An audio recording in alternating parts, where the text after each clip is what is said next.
मगर ये इंटरेस्टिंग होगा देखना, ये इंटरेस्टिंग होगा क्योंकि परसेप्शन बन गया है फवाद साहब के ट्रंप जीतेंगे तो इमरान खान साहब जो है वो रिहा होंगे। क्या आपको लगता है कि सिर्फ इमरान खान साहब उसी वक्त बाहर आ सकते हैं अगर ट्रंप साहब जो है वो कह देंगे, हालांकि एब्सोल्युटली नॉट भी हम सुनते हैं और हम कोई गुलाम है वो भी सुनते हैं। क्या आपको लगता है कि प्योरली, अभी तारड़ साहब कह रहे थे ऐसा नहीं है, ये तो एक लीगल बैटल है, आपको लगता है कि इमरान खान साहब जो है वो फिर बाहर आ सकते हैं अगर ट्रंप साहब जीत गए तो? देखिए, ट्रंप का जो दो तीन जो चीज़ें हैं इमरान खान से, एक तो देखिए उनका रिलेशनशिप सुपरफिशियल नहीं है। तो इमरान खान का जो ट्रंप की जो फैमिली है, स्पेशली जो उनकी बेटी हैं इवानका ट्रंप और कुशनर, उनके साथ जो ताल्लुक़ हैं, एक तो वो बड़े पर्सनल हैं। दूसरी बात यह है कि जो बाइडन साहब, जो प्रेसिडेंट ट्रंप जो हैं, वो बाइडन के हर काम को रिवर्स करने में भी बड़े कीन हैं। और तीसरी बात यह है कि जो ट्रंप हैं वो एक एंटी एस्टैब्लिशमेंट हैं विद इन यूएस भी, और बाकी मुल्कों में भी एस्टैब्लिशमेंट को कोई इतना पसंद जो है वो नहीं करते। लेकिन इस तरह ये अमेरिकन सिस्टम ये नहीं होता कि आ जाएगा कोई तो उठा के फ़ोन कर देगा कि ये कर दें, इस तरह तो नहीं होता। लेकिन बहरहाल अमेरिका में अगर तो वो फैसला हो तो फिर ज़ाहिर है अमेरिका का जो प्रेशर है, क्योंकि वो तो पाकिस्तान ज़ाहिर है पोजीशन में नहीं होता आमतौर पे कि वो ले सके। जिस तरह से पाकिस्तान की इस्टेब्लिशमेंट एक रियलिटी है, अमेरिका का असर भी एक रियलिटी है। अगर अमेरिका आ ही जाए इस बात के ऊपर कि नहीं, इस तरह से सऊदी अरेबिया भी एक रियलिटी है, इसी तरह से और अमेरिका की डीप स्टेट भी एक रियलिटी है, वहाँ पे भी डीप स्टेट एक रियलिटी है, जिसको कि बहुत जो हमारे यहाँ इस्टेब्लिशमेंट का लफ्ज़ है, उनकी जो इस्टेब्लिशमेंट है वो भी एक रियलिटी है। फवाद साहब, थोड़ी देर पहले आपने देखा नेशनल असेंबली के अंदर 2-3 बिल पास हुए। एक इंसदाद दहशतगर्दी का बिल है जिसमें कि 3 महीने के लिए आप किसी को भी अंदर कर सकते हैं और आपकी बेल नहीं हो सकती। दूसरा, आपने देखा जजेस की तादाद 34 चले, वो तो बढ़ानी थी, वो बढ़ गई है। और अब जो है वो साथ ही आर्मी एक्ट के अंदर भी तरमीम ला दी गई हैं।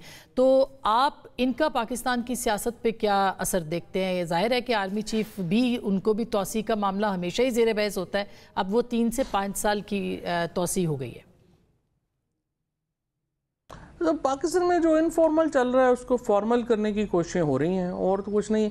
लेकिन 3 महीने की डिटेंशन आप कर रहे हैं, तो अभी तक तो आप लोगों को उठा के पाकिस्तान में लोगों को उठाना, मिसिंग पर्सन करना, उनके ऊपर टॉर्चर करना, ये चीज़ तो बेसिकली अब नॉर्मलाइज हो गई है। लोग बॉदर भी नहीं करते क्या हुआ क्या नहीं हुआ। हम तो उस तरह से कोई महज़ब मुल्क के तौर के ऊपर तो अब रहे ही नहीं ना।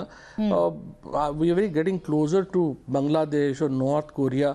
और अब ये जो सुप्रीम कोर्ट में भी आप देखिए कि जो जजेस बढ़ाने का मामला है, आपने तकरीबन पूरी सुप्रीम कोर्ट ही एक नई खड़ी कर दी है, और चीफ जस्टिस पाकिस्तान को आप रेलिवेंट करना चाह रहे हैं। 34 की तादाद हो गई।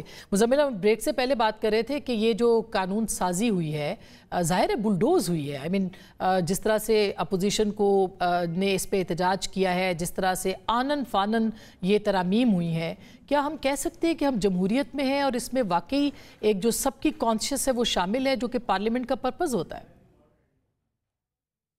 देखिए, सेनेट की कायमा कमेटी को तो कानून रेफर हुआ था और सेनेट की कायमा कमेटी से तो कानून पास हुआ है, और सेनेट में पहले पेश हुआ था और उसके बाद उसकी कायमा कमेटी को गया था।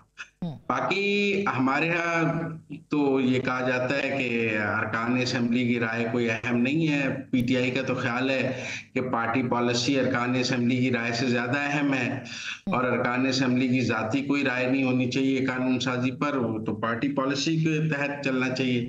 लेकिन मैं फिर भी समझता हूँ कि जो ड्यू प्रोसेस है कायमा कमेटी में जाने का और ऐवान में बहस का, वो जरूर होना चाहिए, चूंकि वही जमहूरियत का हुस्न है कि सब अपनी राय का इजहार करें और उसके बाद वोटिंग हो। चाहे अच्छा, ये जो तरमीम थी ये ड्यू थी, ये तरमीम ड्यू थी 26वीं तरमीम में, फिर मौलाना ने इसको रेजिस्ट किया, पीपल्स पार्टी की तरफ से भी इख्तलाफ सामने आया, मगर आज ये वही तरमीम हुई है एक्ट ऑफ पार्लियामेंट के ज़रिए से। आपको लगता है कि इसके सियासत पे असरात जो हैं वो मुस्बत होंगे, या वो समरात जजेस को बढ़ाने के हवाले से या आर्मी एक्ट में तरमीम से पाकिस्तान मुस्लिम लीग नवाज की हुकूमत हासिल कर पाएगी जो वो समझते हैं कि उनको मिल सकते हैं? लेकिन जहां तक जजेस की तादाद में इजाफे की बात है तो मैं तो इसका हामी हूँ।